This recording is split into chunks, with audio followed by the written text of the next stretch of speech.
नमस्कार साथियों, आज हम इस वीडियो लेक्चर में डिस्कस करने वाले हैं, पढ़ने वाले हैं व्यावसायिक पाठ्यक्रम यानी vocational course food preservation and processing यानी खाद्य संस्करण और प्रसंस्करण। इसका एक्सपेरिमेंट नंबर 2 यानी प्रयोग क्रमांक 2 की हम बात करेंगे। उद्देश्य आपको स्क्रीन पर दिखाई दे रहा है। खाद्य परिरक्षण किसे कहते हैं, खाद्य परिरक्षण के सिद्धांत और विधियों को समझाइए। तो साथियों, हम यहाँ पर हिंदी और इंग्लिश दोनों लैंग्वेज में बैक टू बैक देखेंगे, पढ़ेंगे और समझेंगे। आपका जो भी मीडियम है उस मीडियम के अकॉर्डिंग आप इस प्रैक्टिकल को अपनी फाइल में नोट डाउन कर सकते हैं। तो जिन भी स्टूडेंट का व्यावसायिक पाठ्यक्रम फूड प्रिजर्वेशन प्रोसेसिंग है, यानी आप BA BSc BCom BBA BCA प्रथम वर्ष के विद्यार्थी है, तो आपको एक प्रैक्टिकल फाइल बनाना होगी और उसका सेकंड एक्सपेरिमेंट हम लोग लेकर आए हैं। चलते हैं उसकी तरफ। खाद्य पदार्थों के मौलिक आकार एवं रूप को परिवर्तित कर या अपरिवर्तित रखकर इनके पोषक तत्व एवं विटामिन को यथासंभव बनाए रखते हुए विकृति के दीर्घकाल तक सुरक्षित रखने की विधियां एवं तकनीकों को प्रिजर्वेशन यानी परिरक्षण कहा जाता है। खाद्य परिरक्षण के मौलिक आकार एवं रूप में परिवर्तित करके हम अधिकांश परिरक्षित फलों एवं सब्जियों को लंबे समय तक सुरक्षित उत्पादन करते हैं, यानी उसको सुरक्षित रख सकते हैं। जैसे जैम, जेली, केचप, विभिन्न फल, पेय, अचार, सॉस, चटनी आदि। फल, सब्जी तथा उनके उत्पादों का परिरक्षण वैज्ञानिक सिद्धांतों पर आधारित होता है। परिरक्षण के सिद्धांत क्या है? तो परिरक्षण यानी प्रिंसिपल ऑफ प्रिजर्वेशन की तरफ हम लोग चल रहे हैं। पहला दिया हुआ उसने रिमूव मॉइस्चर, नमी को दूर करना। सूक्ष्म जीव नमी की उपस्थिति में ही वृद्धि करते हैं, अतः इनकी वृद्धि को रोकने के लिए नमी को दूर करना आवश्यक है। नमी से फल सब्जियों को खराब होने से बचाने के लिए उनमें उपलब्ध जल की अधिक मात्रा को निकालकर कम कर देते हैं। यह कार्य धूप में सुखाकर या कृत्रिम शुष्कीकरण यंत्रों की सहायता से संचालित गर्म हवा के कक्षों द्वारा किया जाता है। फल, सब्जियों तथा परिरक्षित पदार्थों को शुष्क वातावरण में भंडारित करना चाहिए। इनमें गीले हाथ नहीं लगाना चाहिए, अन्यथा नमी उपलब्ध होने पर इन निर्जलित उत्पादों में पुनः रासायनिक प्रक्रिया आरंभ होकर ये खराब होने लगते हैं। तो फर्स्ट प्रिंसिपल है, फर्स्ट सिद्धांत है इसका, नमी को दूर करना, रिमूव मॉइस्चर। तो ये इसका पूरा इंग्लिश वर्जन है। आप इस वीडियो को रोककर ये इंग्लिश वर्जन आप नोट डाउन कर सकते हैं यदि आप इंग्लिश मीडियम के विद्यार्थी है तो। आगे चलते हम लोग। सेकंड पॉइंट है इसका, संक्रमण से सुरक्षा, प्रोटेक्शन अगेंस्ट इन्फेक्शन। फल, सब्जियों एवं उनके उत्पाद मुख्य रूप से सूक्ष्म जीवों के आक्रमण संक्रमण से खराब होते हैं, अतः ये आवश्यक है कि हम उनमें इनका प्रवेश नहीं होने दें। सावधानी से काटने, तोड़ने व सफाई से फल सब्जियों को बचाया जा सकता है। लाने ले जाने तथा पैकिंग में इनके छिलकों पर चोट नहीं लगनी चाहिए। इनके क्षतिग्रस्त होने पर फफूंद व जीवाणु प्रवेश कर इन्हें गला और सड़ा देते हैं। नेक्स्ट पॉइंट है, तीसरा पॉइंट है वायु रोधक बनाना, विंड प्रूफ। वायु से सूक्ष्म जीवों का संक्रमण बढ़ता है, अतः परिरक्षित उत्पादों को वायु रोधक डिब्बों, बोतल आदि पात्रों में भरकर पिघले हुए मोम में बंद कर देते हैं। अचार को तो हमेशा तेल में डुबोकर रखना चाहिए। ऐसी व्यवस्थाओं से वायु का प्रवेश नहीं हो पाता है तथा सूक्ष्म जीवों की वृद्धि रुक जाती है या नहीं हो पाती है।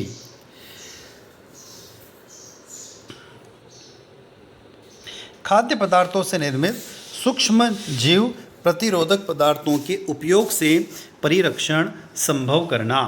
कुछ पदार्थ ऐसे होते हैं जिनके कारण परिरक्षित उत्पादों को सूक्ष्म जीव संक्रमित नहीं कर पाते हैं, अतः इन पदार्थों की निर्धारित मात्रा का उपयोग कर उनको सूक्ष्म जीवों के संक्रमण से कुछ समय तक सुरक्षित रखा जा सकता है। जैसे आगे बात करें, चीनी, नमक, सिरका, तेल, राई जैसे मसालों का प्रयोग से सूक्ष्म जीवों के प्रकोप को रोका जा सकता है, यानी उससे प्रिवेंशन किया जा सकता है। चीनी, जिन पदार्थों में 66% या इससे अधिक चीनी मिली हुई होती है उनका स्थायी प्रिजर्वेशन यानी परिरक्षण हो सकता है।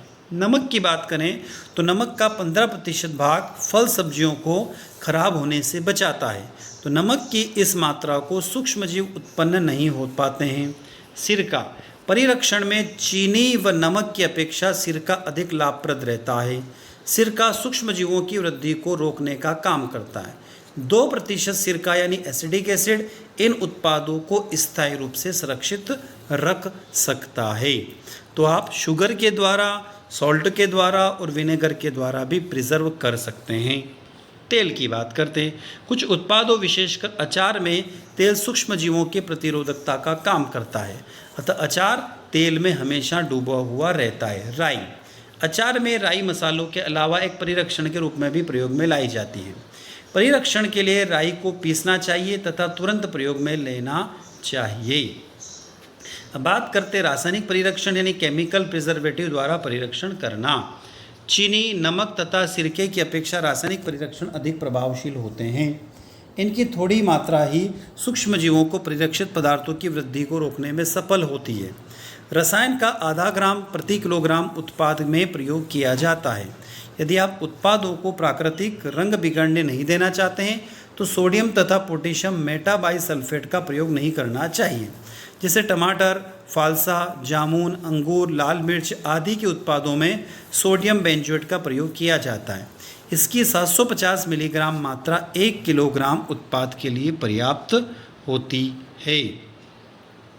तो ये बात हुई हमारी केमिकल प्रिजर्वेशन की। आगे बात करते हैं प्रशीतन करना तथा शीत भंडारों का प्रयोग। फलों व सब्जियों गर्मी की अपेक्षा सर्दियों में शीघ्र खराब नहीं होती है। यदि इन्हें 10 डिग्री सेंटीग्रेड से कम तापमान पर रखा जाए तो जीवाणु आदि सूक्ष्म जीवों की वृद्धि रुक जाती है तथा जैविक परिवर्तन बहुत धीमा पड़ जाता है। अतः इसके लिए घरों में रेफ्रिजरेटर तथा व्यावसायिक स्तर पर ठंडे गोदामों यानी कोल्ड स्टोरेज का प्रयोग करना चाहिए। अब बात करते खाद्य परिरक्षणों को यानी खाद्य पदार्थों की परिरक्षण की विधियाँ। Methods for preservation of food substance. खाद्य पदार्थों के परिरक्षण की विधियों में मुख्यतः 2 वर्गों में विभाजित किया गया है। अब ये विधियाँ कौन कौन सी है उसकी तरफ हम लोग चलते हैं।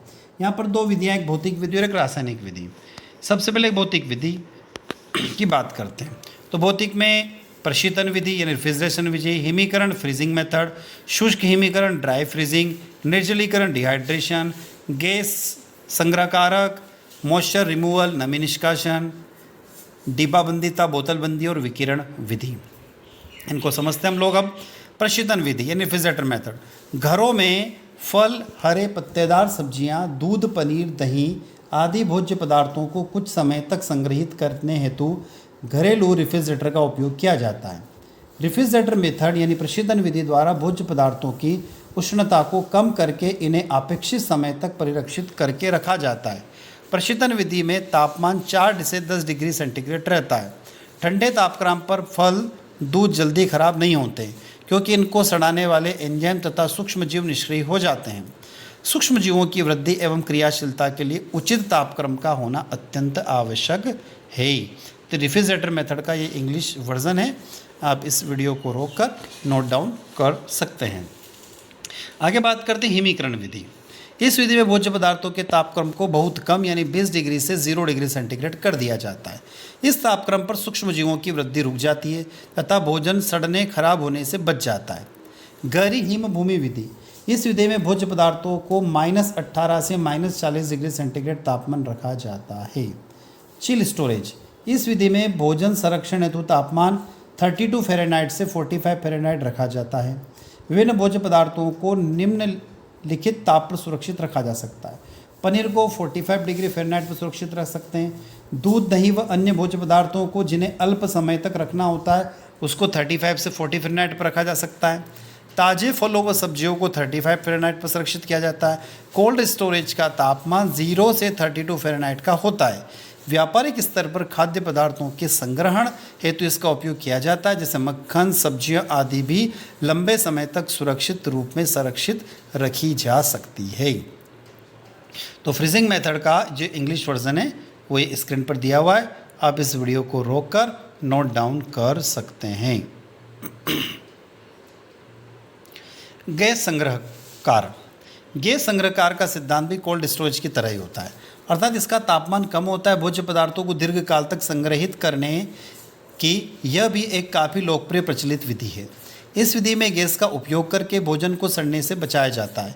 इस विधि से फलों, हरे पत्तेदार सब्जियों, आलू, प्याज आदि को लंबे समय तक सुरक्षित रूप में संग्रहित करके रखा जा सकता है। फोर्थ मेथड है शुष्क हिमीकरण विधि। इस विधि द्वारा जिन फलों एवं सब्जियों को सुरक्षित करके रखना होता है उन्हें सर्वप्रथम गर्म करके उनमें उपस्थित नमी को कम से कम आधी मात्रा तक सूखा दिया जाता है। तत्पश्चात इसका हिमीकरण यानी फ्रीजिंग किया जाता है। भोजन पकाते समय पुनः पानी डालकर इसकी मात्रा संतुलित की जाती है। निर्जलीकरण विधि। भोज्य पदार्थों में उपस्थित पानी की मात्रा को कम करने की प्रक्रिया को निर्जलीकरण कहते हैं। तो the process of reducing the amount of water present in the food is called the dehydrating, dehydration. जैसे हमारे शरीर में भी पानी की कमी होती है तो हम क्या बोलते हैं? डिहाइड्रेशन बोलते हैं।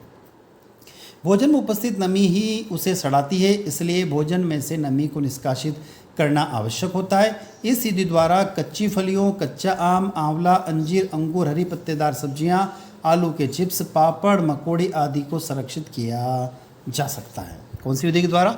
निर्जलीकरण के द्वारा।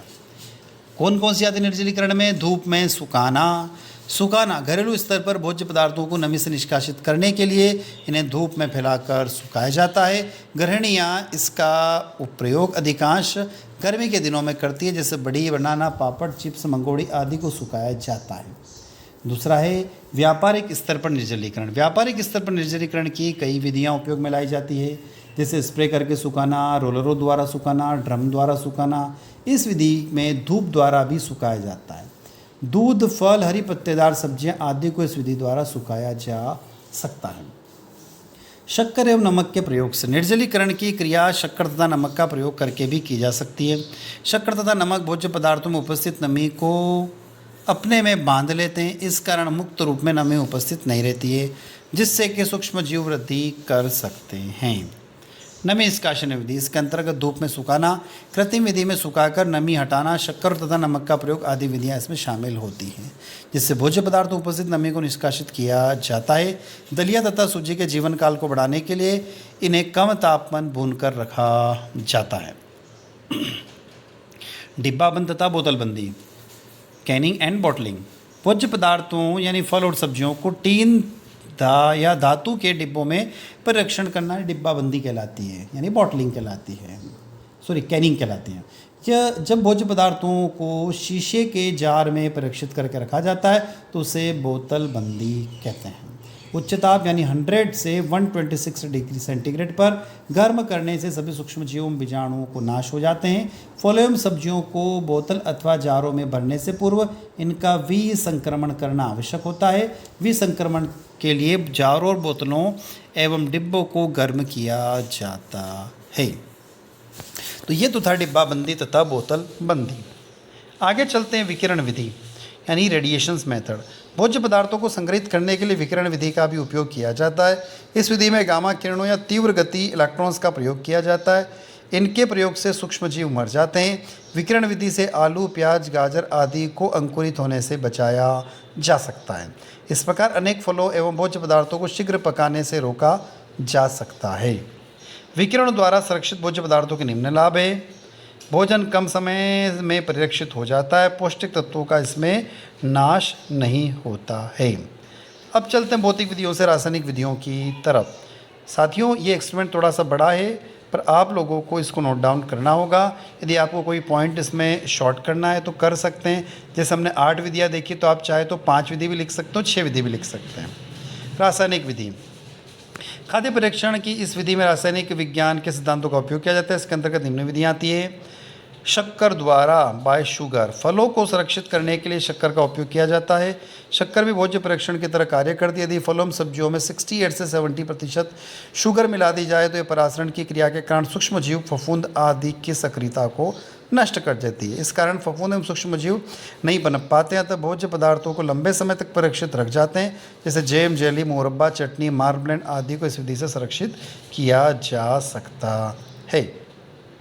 तो ये तो थी हमारी बाय शुगर यानी शुगर वाली मेथड। दूसरी मेथड तेल एवं मसालों के द्वारा। तेल और मसालों प्राकृतिक भोज्य परीक्षण की तरह कार्य करते हैं। ये रासायनिक तत्व होते हैं जो भोजन को सड़ने व गलने से बचाते हैं। इनकी ऊपरी क्रियाशीलता को नष्ट हो जाते हैं। तेल सूक्ष्म जीवों का प्रतिरोधकता एवं फफूंद के निरोधक डूबे रहने से अचार नहीं सड़ता है। एसिड द्वारा टार्ट्रिक अम्ल, साइट्रिक अम्ल, सिरका, ग्लेशियल एसिटिक एसिड आदि भोज्य पदार्थों में उपस्थित सूक्ष्म जीवों को निष्क्रिय कर देते हैं, जिससे इनकी वृद्धि बढ़ जाती है एवं गतिशीलता रुक जाती है। अतः अम्ल द्वारा खाद्य पदार्थ लंबे समय तक परिरक्षित रहते हैं। रासायनिक परीक्षण द्वारा सोडियम बेंजोएट, पोटेशियम मेटासल्फाइड, साइट्रिक अम्ल, सार्बेट आदि रासायनिक परीक्षण हैं जो भोज्य पदार्थों को सड़ने से बचाते हैं। सोडियम बेंजोएट अम्लीय माध्यम में स्थिर रहता है, परंतु क्षारीय माध्यम में इसकी क्रियाशीलता समाप्त हो जाती है। इसका उपयोग जैम, अचार, मुरब्बा आदि बनाने में किया जाता है। पोटेशियम मेटाबाइसल्फाइड का उपयोग स्क्वैश एवं शरबत के परिरक्षित करने में किया जाता है। तो साथियों, आप हमारे साथ आपके अपने YouTube प्लेटफॉर्म पर जुड़े हुए थे, तो ये वीडियो आप लोगों को आई होप अच्छा लगा होगा। अच्छा लगता है तो वीडियो को लाइक करें, अपने दोस्तों तक शेयर करें जिनका व्यावसायिक पाठ्यक्रम है, और कमेंट बॉक्स में कमेंट करके हमें बताएं कि वीडियो आप लोगों को कैसा लगा। और चैनल पर नए हैं तो सब्सक्राइब करें।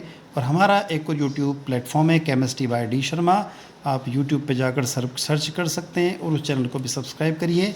वहाँ पर ही आपको नए नए वीडियो उपलब्ध होंगे। धन्यवाद साथियों।